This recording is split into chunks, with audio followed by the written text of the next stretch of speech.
This is Monday School. It's Wally's take on what he learned at church, or at least the parts he understood. So growing in our faith takes action, and sometimes it's big steps and sometimes it's baby steps. But God will give us a vision, and we have a choice. Do we stand still or do we step out? And that was the case for this guy in the Bible named Nehemiah.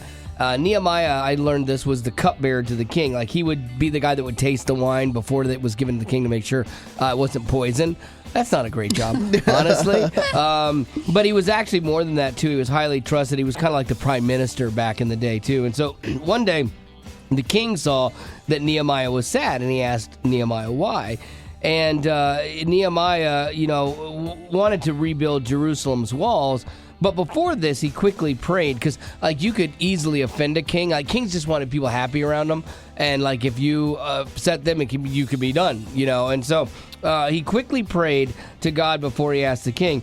And so he asked the king for a bunch of things to make this happen. And the king goes above and beyond for Nehemiah.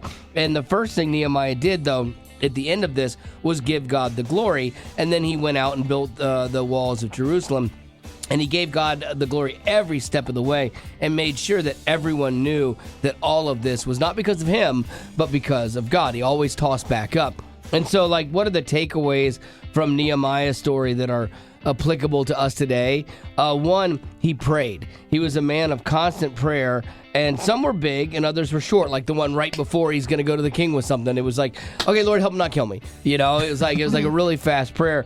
But that's what leads to the next point, is that Nehemiah also planned. When Nehemiah was asked what would it take to accomplish this, he listed off this, and this. He already knew what needed to be done, so that when the moment happened and God lined things up and was working on the king's heart, he had a plan ready to go.